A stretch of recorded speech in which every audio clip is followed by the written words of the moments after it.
The man no one looked at the lobby of Calderon Industries did not feel like a place where mistakes were allowed to exist. Everything gleamed.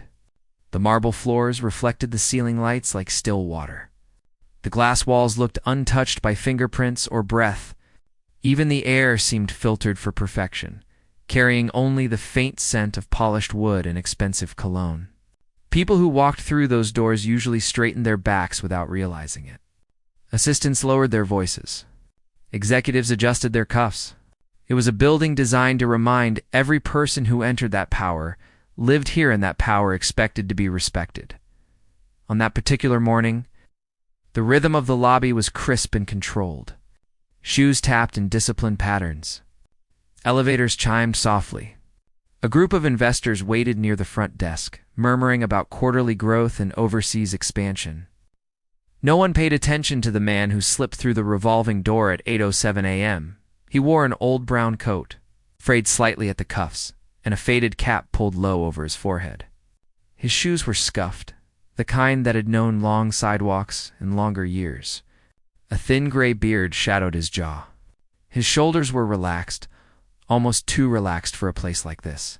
His hands were tucked into his pockets as if he were trying not to disturb the air itself. If anyone had bothered to look closely, they might have noticed something unusual in the way he walked. Not timid, not lost, but measured, observant, as though he were studying the building rather than seeking approval from it. But nobody looked closely. They rarely did. To the receptionist, he was another early maintenance hire. To the passing analysts, he was background. To the security guard scanning his phone, he was invisible. The man paused just inside the lobby, letting the door seal shut behind him. His eyes moved slowly across the space, the vast desk of imported stone. The towering company logo etched in brushed steel, the massive windows revealing a city already awake and racing. For a moment, something like recognition flickered in his expression. Not of the place itself, but of what it represented. Ambition. Control. The illusion that money could polish the rougher parts of the human soul. Then he adjusted the strap of the small cleaning bag slung over his shoulder and walked forward. What no one in that building knew, what not a single person would have believed if told, was that the quiet man in the worn coat was Dean Martin, not the caricature of him, not a billboard memory. The real man. The voice that once filled concert halls. The face that once lived on cinema screens. The name that once meant sold-out nights, laughter, music, and a certain gentle swagger the world had loved for decades. But none of that lived in the lobby. That morning, he was simply a man in old clothes, and before the first hour passed, he would be shouted at up on the 42nd floor. The executive conference room buzzed with tension. Calderon Industries was hosting a critical visit. International partners, a pending acquisition, and a CEO who despised anything that disrupted his sense of control. Victor Calderon stood at the head of the long glass table. Jacket perfectly tailored, silver cufflinks catching the light as he tapped his fingers against a digital tablet. He was a tall man, sharp in posture and sharper in temperament, known less for innovation than for intolerance. Employees didn't fear losing their jobs under Victor. They feared being humiliated before they ever got the chance to quit. "Why is the projection not on?" he snapped, not looking up. A junior assistant scrambled with cables, her hands shaking slightly. "It was on a moment ago, sir." "A moment ago is not now," Victor replied coldly. "I'm paying for now." Around the table, executives avoided eye contact. They had learned that silence was safer than sympathy. Victor exhaled through his nose and turned toward the glass wall, gazing down at the city as if it personally owed him something.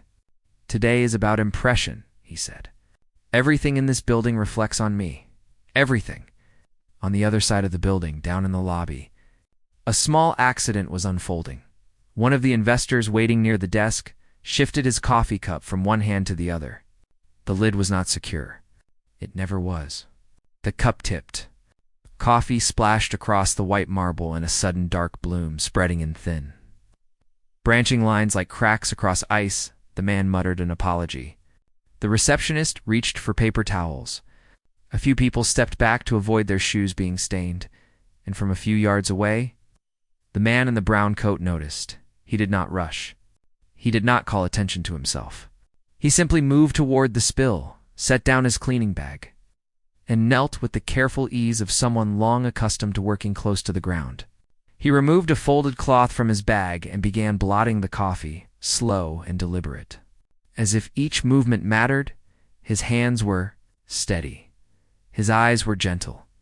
The marble gradually returned to white, but before he could finish, the sound cut through the lobby like a snapped wire. "Hey!" The voice was sharp, commanding, used to obedience. Dean looked up. Victor Calderon had stepped out of the private elevator reserved for executive use. He had come down early, irritated by unresolved details upstairs, and the sight that met him, a man on his knees, an open bag. A damp patch on his perfect floor landed in his mind, not as context, but as offense. Victor strode forward, his shoes echoing louder than necessary. People in the lobby stiffened. Conversations died instantly. "What do you think you're doing?" he barked. Dean rose slowly to his feet, keeping the cloth in his hand. "Cleaning," he said calmly. His voice was lower than it once had been on stage. Roughened by years, but there was still something musical in it. Something that carried even when he did not raise it. Victor's eyes swept him from head to toe, taking in the coat, the shoes, the cap. His mouth tightened. "That floor is Italian marble," he snapped. "Do you have any idea how expensive that is?" Dean nodded slightly. "I imagine it's worth taking care of." Victor scoffed. "Then clean it properly. Not like you're wiping down a diner table." The words landed hard, not because they were loud, but because of the way they were delivered, stripped of courtesy. Coated in assumption, several people watched from a distance. No one intervened. Dean glanced down at the marble, then back at Victor. "I am," he said. "It just takes a moment." Victor took another step closer. "You people are all the same. Always moving slow, always in the way. This building runs on precision, not a moment. So either do your job right, or get out of my sight." Something subtle shifted in Dean's expression. Not anger, not hurt. Something quieter. Something reflective. He bent back down, smoothing the cloth over the last faint trace of coffee. When he finished, he stood again and folded the cloth carefully before placing it in his bag. "There," he said. "It's clean." Victor glanced at the floor, then back at him, unimpressed. "Next time," he said coldly, "remember where you are." Dean met his eyes. For just a second, the noise of the lobby seemed to recede. In that second, if Victor had truly looked, he might have seen something he did not expect. Depth. History. A lifetime behind those calm eyes. But Victor did not look. He turned away. "Someone get him out of the main area," he added over his shoulder. "I don't want our guests seeing this kind of disorder." Dean did not move immediately. He lifted his bag onto his shoulder. Then, without argument, without apology, he walked toward the service corridor that led away from the polished front of the building. People parted for him, the way water parts around a stone, and still, no one recognized him. The service corridors of Calderon Industries were a different world. The lights were softer. The walls were practical. The air smelled faintly of soap and metal. This was where the building's unseen life lived. Maintenance crews. Deliveries. Storage rooms. The systems that kept the illusion upstairs flawless. Dean walked slowly, letting the quiet settle around him. He had chosen this. Not the insult, not the shouting, but the disguise, the anonymity, the experience of being unimportant. For months, he had been traveling without announcement, without handlers, without marquees. He had grown tired of being met only by applause or nostalgia. He wanted to remember what it felt like to be unseen, to hear how people spoke when they thought no one of consequence was listening, to feel how the world treated those who carried no name, no reputation, no echo of fame behind them. It was not a stunt, it was a question, and this building was part of his answer. He stopped near a large window that overlooked the river cutting through the city. Sunlight filtered through, casting pale reflections on the floor. He set his bag down and rested one hand on the sill. Gazing out, the river moved as it always had, indifferent to towers and titles. Behind him, footsteps approached. A young woman in a Navy maintenance uniform slowed when she saw him. She hesitated, then offered a small, uncertain smile. "You knew?" she asked. Dean turned. "Relatively." She nodded, adjusting the gloves in her hands. "Don't let him get to you," she said quietly. "He does that to everyone, does he?" Dean replied. "Only the ones he doesn't need," she said. Then, almost as if she worried she had said too much, she added, "I'm Rosa." "Dean," he said. She glanced back toward the main corridor. "You okay?" He smiled faintly. "I am." Rosa studied him for a moment. "You don't talk like the others," she said. He tilted his head slightly. "How do the others talk?" "Like they're already tired," she replied. "Or already angry." Dean considered that. "Maybe they've been made that way." She shrugged. "Maybe break's over? Good luck." And she walked on. Dean watched her go, then turned back to the window. He did not know it yet, but the brief moment in the lobby, the barked order, the careless dismissal had already set something into motion. Because Victor Cauldron prided himself on control, and nothing unsettled him more than a variable he had not accounted for before the day ended. The man in old clothes would cross his path again, and the building that measured worth in glass, marble, would be forced to confront a different kind of value, asterisk. The thing's power never noticized. The service corridors of Calderon Industries were designed to be forgotten. They did not inspire. They did not impress. They did not carry the illusion of greatness. The upper floors wore like tailored suits. They were narrow, practical, softly humming with pipes and distant machinery, lit by long fluorescent strips that erased shadows but revealed every flaw. It was here, far from glass walls and investor smiles, that the real body of the building lived, breathing, aging, creaking, constantly requiring unseen hands to keep it alive. Dean moved through those corridors without destination. That, too, was intentional. He wanted the building to speak before he asked it questions. He listened to the rhythm of carts rolling across concrete, to the quiet coughs of tired workers, to the murmured frustrations traded between people who rarely expected to be heard. Every few steps, he noticed something small that never appeared in annual reports. A maintenance man rubbing his wrist before lifting a crate. A security guard slipping a protein bar into his pocket because his shift ran too long.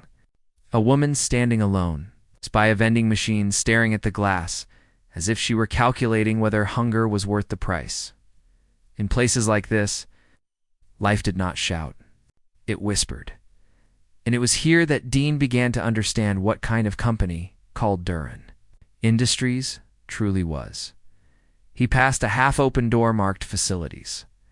Inside, two men sat at a folding table surrounded by boxes of filters and cleaning supplies. One laughed softly at something on his phone. The other stared down at a stack of papers, jaw tight.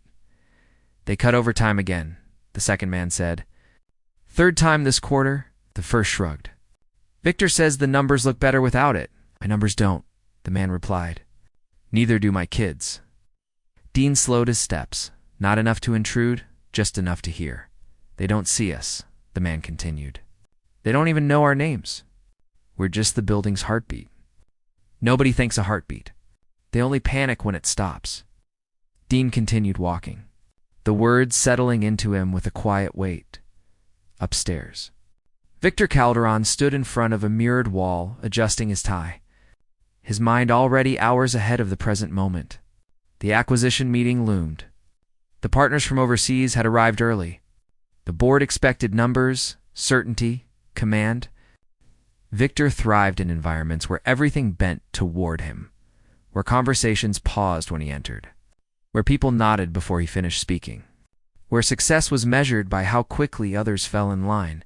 Yet, despite the flawless cut of his suit and the disciplined symmetry of his office, Irritation coiled inside him like a held breath. He could not quite explain it, but something about the morning had unsettled him. The spill. The man. The eyes, they had not looked like an employee's eyes. They had looked like an equal's. Victor dismissed the thought and turned toward his desk, where his assistant waited with a tablet. "Where are we on the internal audit?" he asked. She hesitated. "Facilities hasn't submitted the final maintenance review." Victor's mouth tightened. "Then go remind them who signs their checks." "Yes, sir. And tell them," he added, "that delays cost jobs." When she left, Victor poured himself a glass of water and stood by the window overlooking the city. From this height, people became movement instead of faces. Cars were patterns. Sidewalks were streams. It calmed him. Distance always did. Distance simplified things. What he did not know was that the building was already working against that distance. Dean found himself near a freight elevator, when voices rose from behind a closed door marked "Storage B." The words were not loud, but they were sharp enough to cut through the steady background hum. "I told you. We don't have time for this." "I'm not asking for time," a woman replied. "I'm asking for a signature." Dean paused. "You'll get it when Victor says so," the first voice snapped. "Until then, stop bringing this to me." "He hasn't answered any of my requests," the woman said. "This is a safety issue." There was a sound like papers being slapped against a table. Everything is a safety issue when someone wants more budget. "Do you know what happens to people who slow things down around here?" Silence followed. Then quieter, people disappear. Dean did not knock. He did not enter. He did not need to. He already knew enough to be concerned. He stepped back as the door opened. A woman in her late 30s emerged, clutching a thin folder to her chest. Her posture was straight, but her breathing was not. She almost collided with him, then stopped. "Oh, sorry," she said quickly. "No harm done," Dean replied. She hesitated, eyes flicking briefly toward the door behind her. "You work here?" In a manner of speaking, he said gently. She gave a humorless half-smile. "So does everyone?" "Doesn't mean anyone listens." She started to walk past him, then stopped. Something about him, his stillness, perhaps, or the way he did not rush to fill silence, made her speak again. "If you were in charge," she said, "what would make you listen?" Dean met her gaze. "Truth," he answered, "and the cost of ignoring it." She studied him for a moment, as if weighing whether that answer belonged to someone who had ever actually held power. Then she nodded once. "I hope you're right." She walked away. Dean remained there long after her footsteps faded. He had not come to Calderon Industries with an agenda. He had not planned an exposure, a lesson, a confrontation. He had come to observe, to remember, to feel again what it meant to move through the world. Without his name walking ahead of him, but something was changing. This building was not merely indifferent, it was dangerous. And the most dangerous thing about it was not its machinery or its numbers. It was its culture. By midday, the building shifted. The executive floors buzzed with rehearsed confidence as visiting partners toured offices and reviewed projections. Smiles sharpened. Voices softened. Everywhere Victor walked, the air seemed to rearrange itself to accommodate him. Down below, service levels moved faster. Deliveries stacked up. Calls went unanswered. A maintenance request system blinked with unresolved alerts. Dean stood near a wall panel when Rosa reappeared, her expression tighter than before. "You're really new," she said quietly. He nodded. "Then don't go near the east wing," she added. "Why?" She lowered her voice. "They shut down part of the ventilation system to save money. It's been overheating back there. They're patching instead of fixing." "That sounds unwise," Dean said. Rosa gave a small, bitter laugh. "That's Calderon's slogan. Patch it until it becomes someone else's problem." Dean glanced toward the corridor she indicated. "Has anyone reported it?" She hesitated. "Someone tried." And her answer was only a look. Dean thanked her and watched her go, and turned slowly toward the east wing.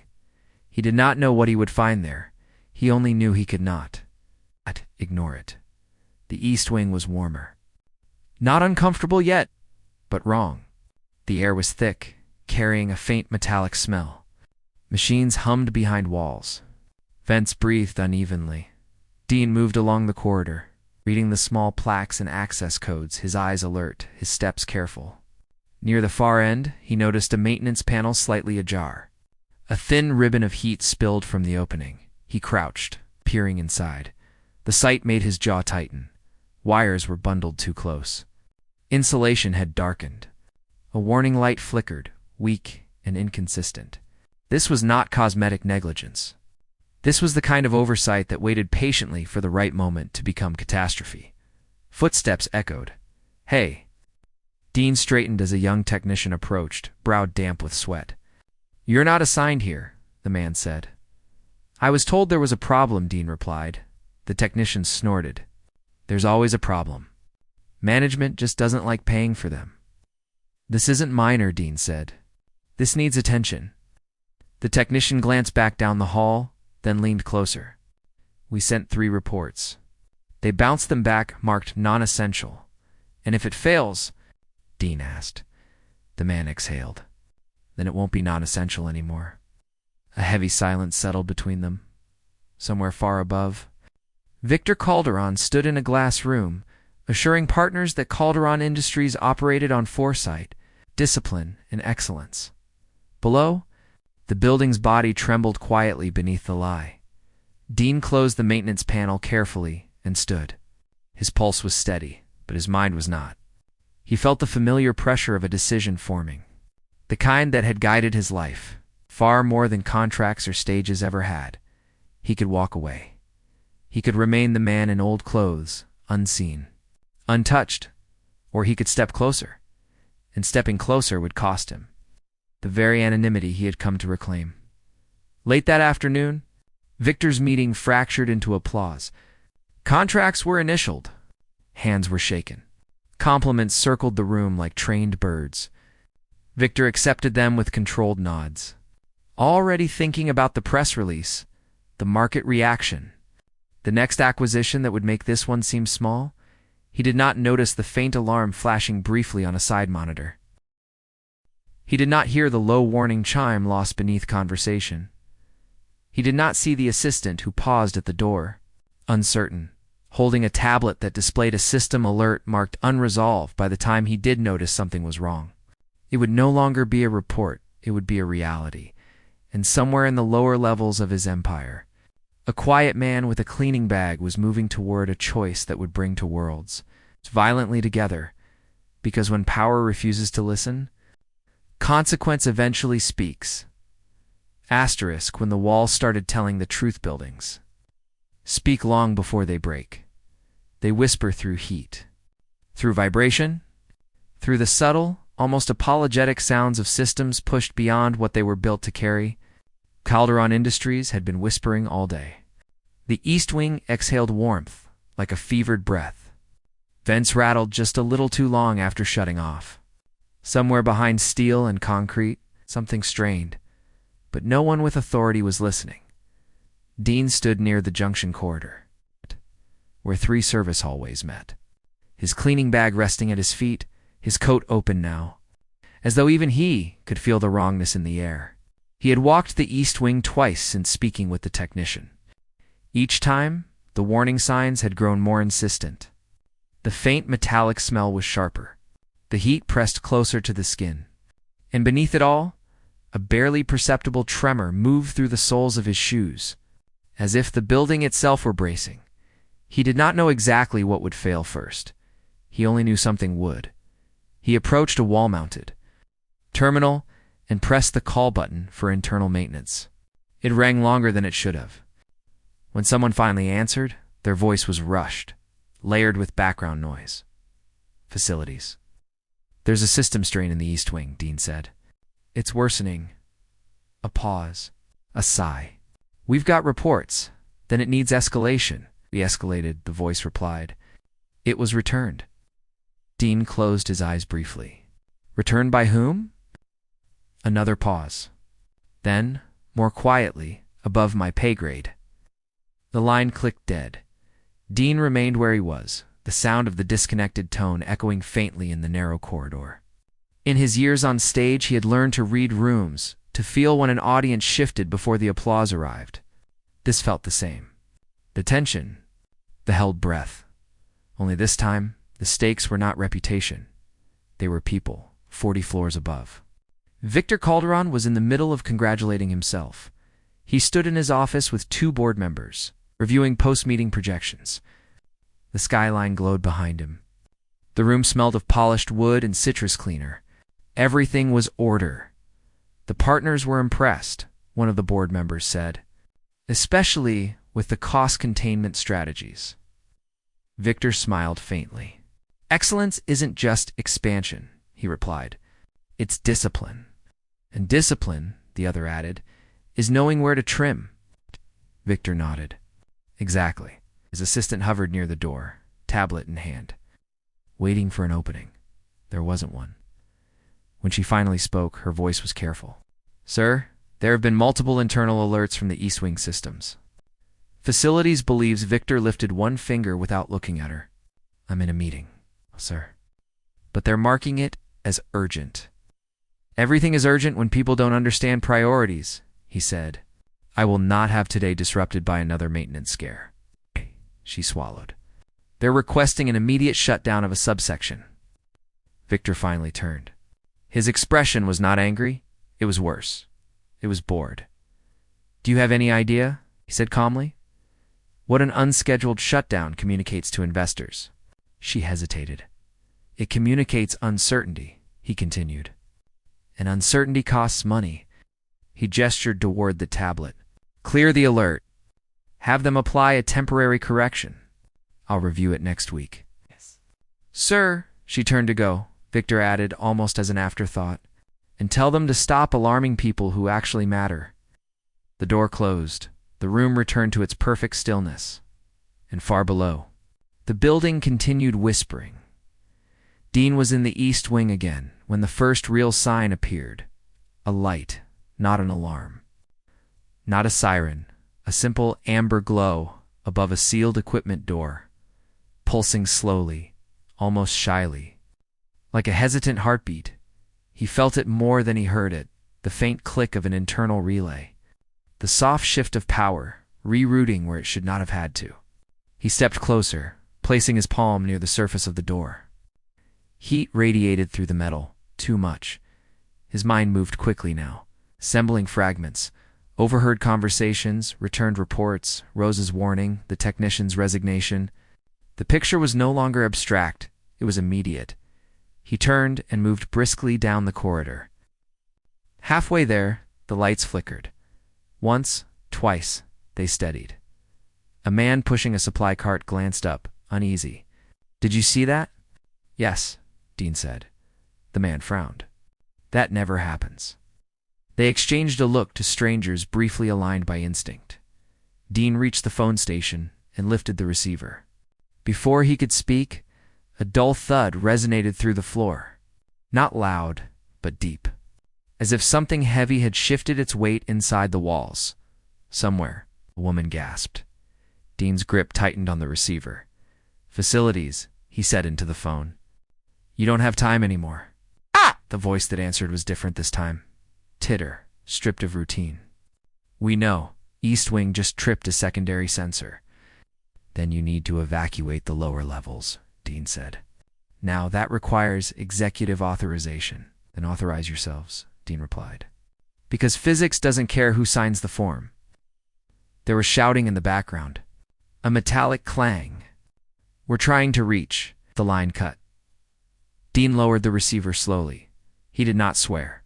He did not panic.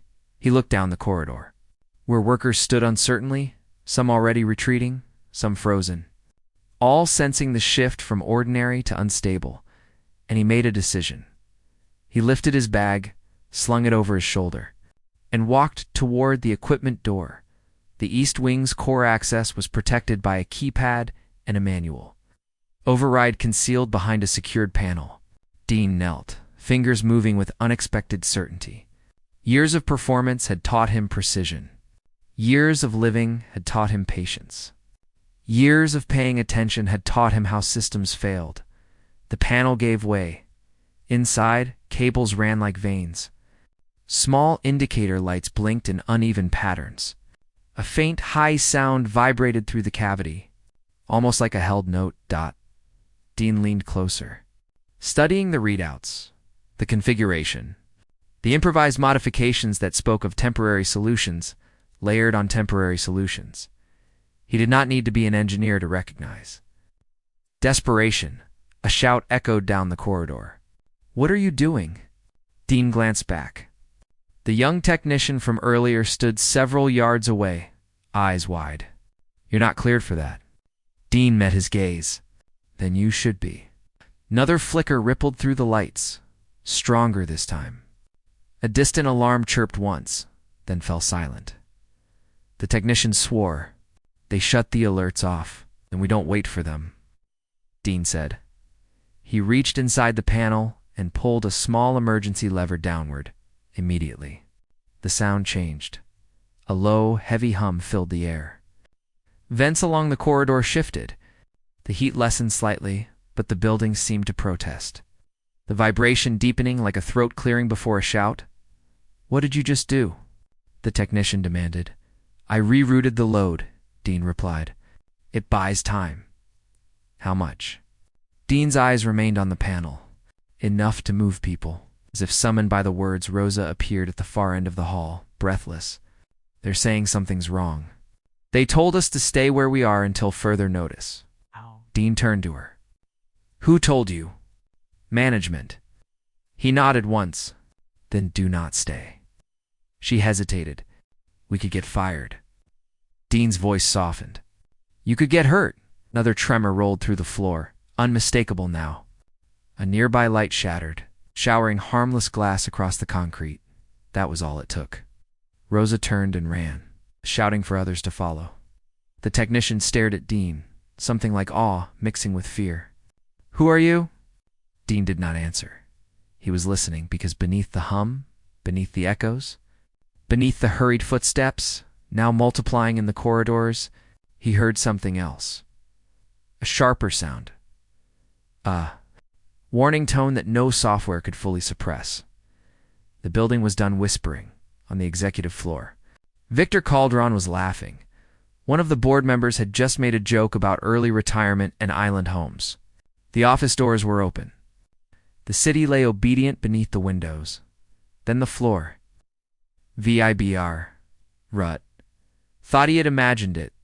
The laughter faded. Another vibration followed, stronger. "What was that?" someone asked. Victor frowned. "Probably equipment." A chime sounded somewhere in the office, Sweet cut abruptly short. His assistant rushed in, no longer careful. "Searchwing systems are reporting critical instability. Facilities initiated an unauthorized reroute." Victor's jaw tightened. "Unauthorized?" "Yes, sir. And they're evacuating lower levels on their own." Victor's voice hardened. "On whose instruction?" The assistant hesitated. "We don't know." The word landed differently than any before it. "Don't know." Victor turned toward the windows, then back at her. "Find out," he snapped. "And stop it. I will not have uncontrolled action in my building." Another tremor passed through the room. This one rattled a glass on the desk. Victor felt it, not in the floor, in his chest. For the first time that day, something he did not command was moving beneath his feet. And far below him, a man he had dismissed without a thought stood at the heart of the building's strain, holding back consequence with borrowed time and bare hands.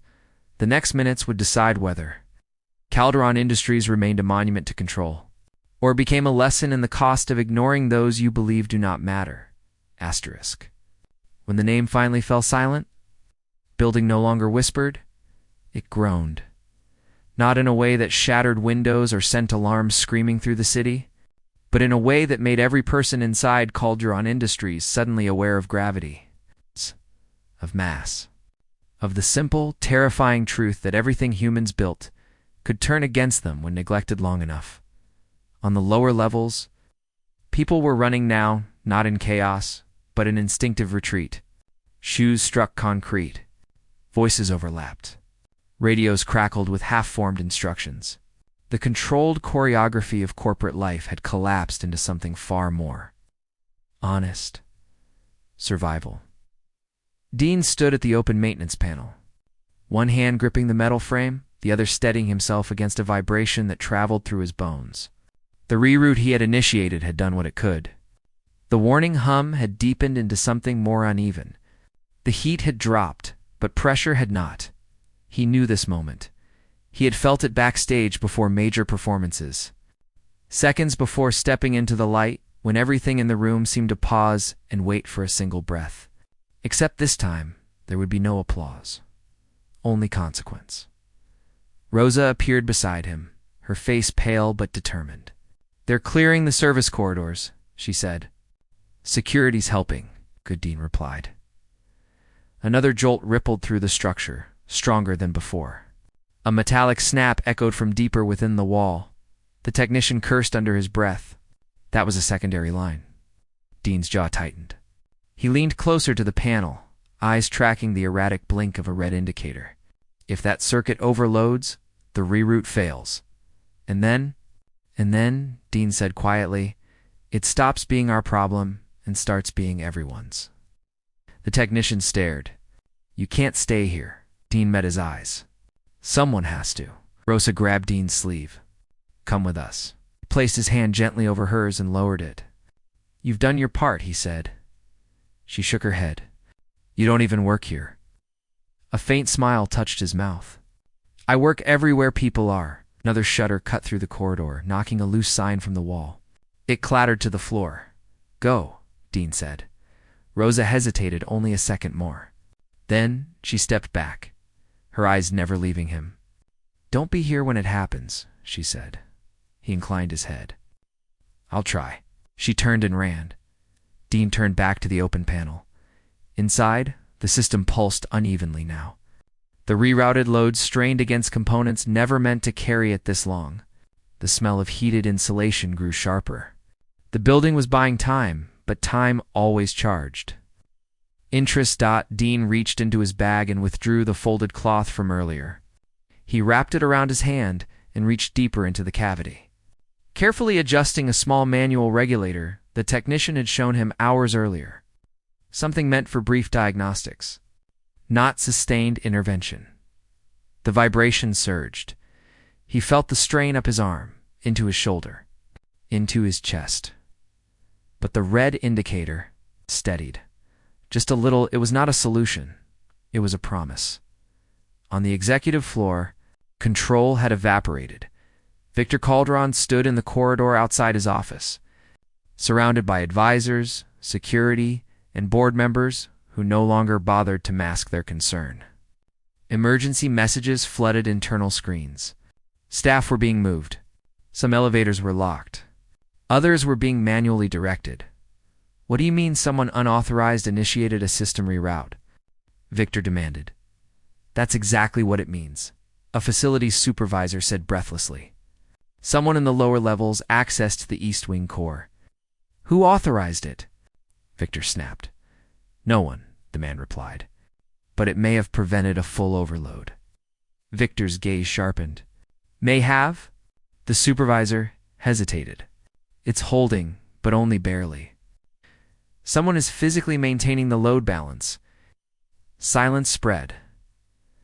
Victor felt it then not in the walls, but in the room, the uncomfortable awareness that something crucial was happening in his building that he did not command. "Where?" he asked. The supervisor gave him the level and section. Victor did not announce his decision. He simply turned and walked toward the private elevator, sir, his assistant said quickly. "Security's advising executive personnel remain." Victor shot her a look that stopped the sentence cold. "This is my building." The doors closed. The descent felt longer than any ascent ever had. Dean's breath was slow, deliberate. Each inhale tasted faintly of metal.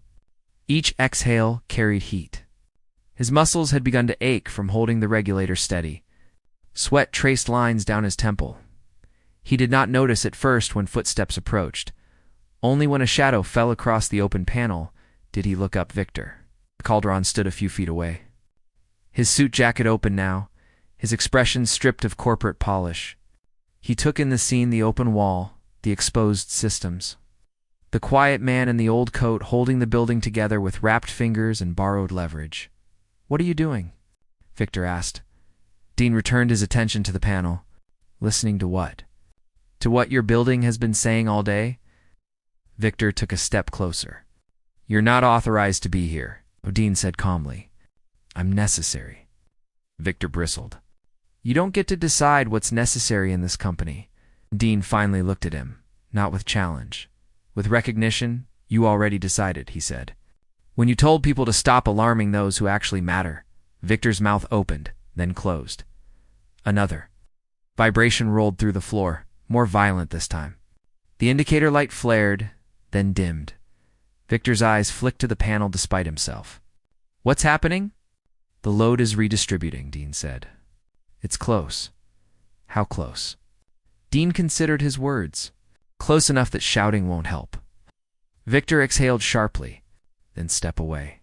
"Let facilities handle it. You can't reach this regulator in time," Dean replied. "And even if they could, the transition would be too abrupt." Victor stared at him. "So what are you saying?" "I'm saying," Dean answered, "that right now the safest option is patience." Victor laughed once, incredulous. "Patience? That's your plan?" Dean's grip tightened as another tremor ran through the panel. "It's not a plan," he said. "It's a posture." Victor looked around them, the bare corridor, the exposed systems. The quiet man holding a building he himself had treated like a ledger. "Who are you?" he demanded. Dean did not answer immediately. He adjusted the regulator, another fraction of an inch. The vibration lessened. The red light softened. Only then did he speak. "My name is Dean." "Dean who?" For the first time since he had entered the building that morning, Dean allowed the slightest hint of something else into his voice. Not pride. History. Double quotes, Dean Martin. The words fell gently. They landed like weight. Victor stared at him. Then he laughed again. Short, disbelieving. "That's not funny." Dean met his gaze, and this time he did not shield what lived there. The depth. The years. The unmistakable calm of someone who had lived in rooms far larger than this one. Recognition is not always instant. Sometimes it arrives like dawn slow. Undeniable. Victor's breath caught. "No," he said. Dean inclined his head slightly. The corridor seemed suddenly very small. "You," Victor whispered. Dean said nothing. The building spoke for him. Another tremor passed through the walls. But this one faded quickly. The hum deepened, then evened the system. For the first time in hours, began to stabilize. Minutes stretched. Then something shifted. Not violently relieved. The red indicator. Dimmed to amber, then green. The vibration softened into a steady, manageable THRUM dot. From somewhere deeper in the structure came the sound of systems realigning. Like a long breath finally released, Dean slowly eased the regulator. Back into its resting position, he withdrew his hand. The building held. He leaned back against the wall. Shh. Down the corridor. Voices rose not in panic now, but in cautious disbelief. Radios crackled with new tones. Relief crept into the air. Victor remained where he was, unmoving. "You were cleaning my floor this morning," he said quietly. Dean nodded. "It needed it." Victor swallowed. "I told you to get out of my sight." "Yes," Dean said. "And you stayed." "Yes." "Why?" Dean closed his eyes briefly, then opened them. "Because buildings are like people," he said. "They don't break all at once. They break where they've been ignored." Victor looked at the open panel, at the wrapped cloth, at the old coat darkened with sweat. "You could have walked away." Dean smiled faintly. "So could you?" The words did not accuse. They revealed footsteps approached. Facility staff appeared, then security, then Rosa, breathless and wide-eyed. She saw Dean, she saw Victor, and she saw the panel. Her hand went to her mouth. "It's stable." "We're taking over." Dean stepped aside. letting trained hands replace his. The moment passed, but what it left behind did not. Victor looked at the people, gathering the ones he had trimmed, silenced, dismissed. He saw now what he had never measured, not their cost, but their consequence. He turned back to Dean. "You didn't have to do this." "No," he said. "I chose to." Victor hesitated. Then, slowly, he extended his hand. Dean looked at it, then took it. The handshake was not photographed. No one applauded, but something in the building shifted all the same. Weeks later, Calderon Industries would look different. Overtime restored, safety reviews reopened. An independent oversight board formed. Victor Calderon no longer conducted meetings from behind glass walls alone.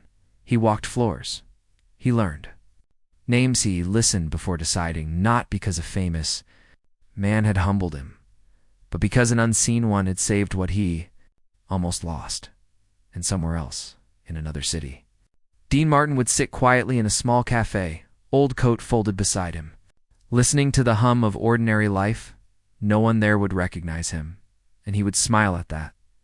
Because sometimes, the most powerful thing a person can become is someone who pays attention